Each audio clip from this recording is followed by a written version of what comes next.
February 26, 1959. The northern Ural Mountains, Soviet Union. A search party climbs a bare, wind-scoured slope and finds a tent, half buried in snow. Inside, 9 backpacks. 9 pairs of boots. Food laid out for a meal no one ate. But no people. Then a searcher notices the detail that will haunt this case for 60 years. The tent wasn't torn open by the storm. It was cut open. From the inside. 9 experienced hikers slashed their way out of their only shelter and walked into a -25-degree.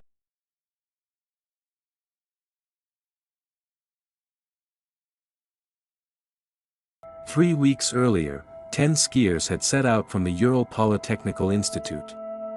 Students and recent graduates, led by 23-year-old Igor Dyatlov.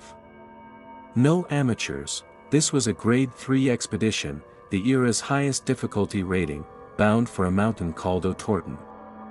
On day 5, Yuri Yudin turned back with joint pain. That small, miserable decision made him the only survivor. On February 1st, the remaining 9 pitched camp on the open slope of Kholat Syakhl. In the Mansi language, that means dead mountain. Not a curse, just a bare summit where nothing grows. Dyatlov had promised a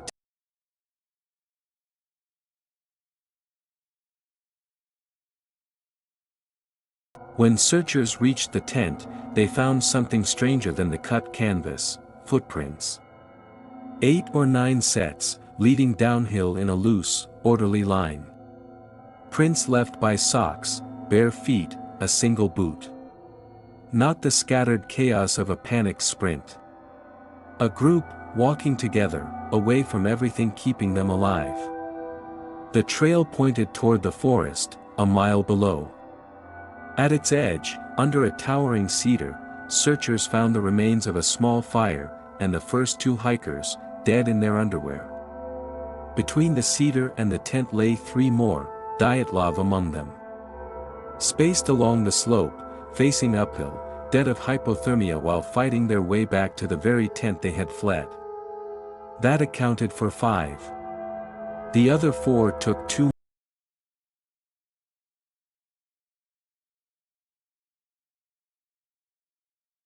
In May, under 4 meters of snow in a ravine 75 meters past the cedar, the last 4 were found.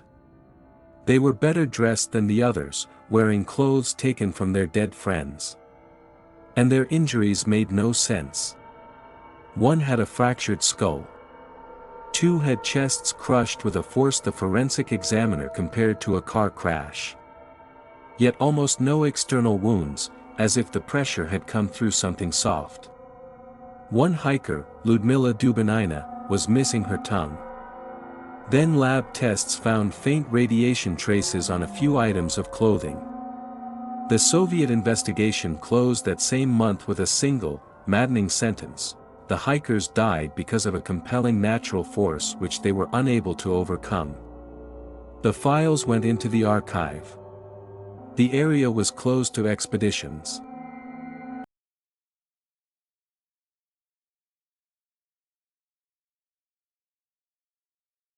So the theories filled the silence. An attack by the local Mansi people. Except the Mansi had helped lead the search, and there were no other footprints on that slope. Escaped prisoners.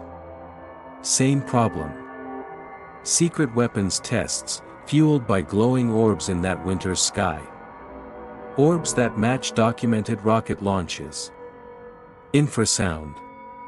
Even a Yeti. The creepiest details dissolved too. The missing tongue. The body lay 2 months in running meltwater. Decomposition, not mutilation.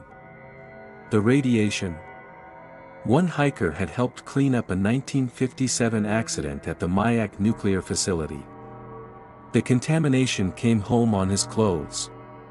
But the obvious answer, an avalanche, had been dismissed too. The slope looked too shallow. There was no debris. And avalanches don't strike 9 hours after you make camp. Which is why the real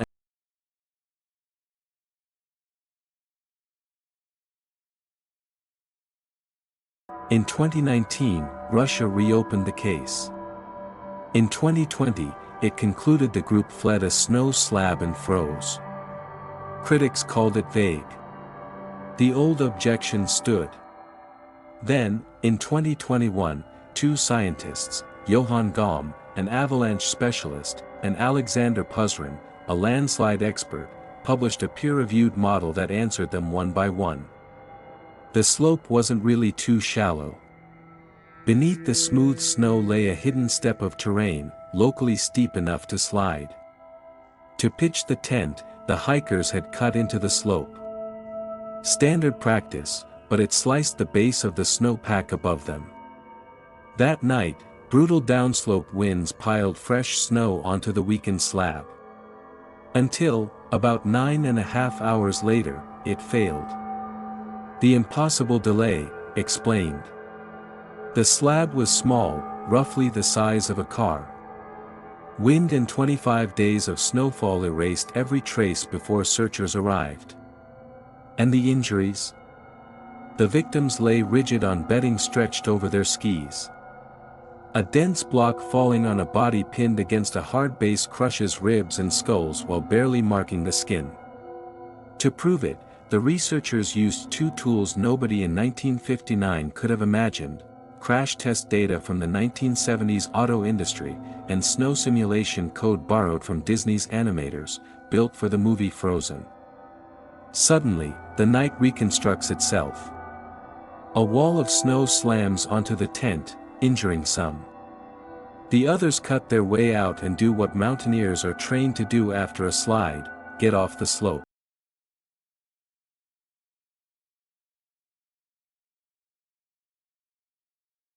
Not everyone accepts it. Some researchers and relatives argue a fall into the ravine caused the worst injuries. And no one alive saw that slope fail. But in the winters since, expeditions to the pass have photographed exactly this kind of small slab avalanche on the surrounding slopes. It wasn't that the mountain couldn't do it. It's that no one had ever watched. And here's the twist. That Soviet verdict, a compelling natural force, was mocked for 6 decades as a bureaucratic cover-up. It may turn out to be the most accurate sentence ever written about the case. The investigators weren't hiding the answer. They just needed 62 years, a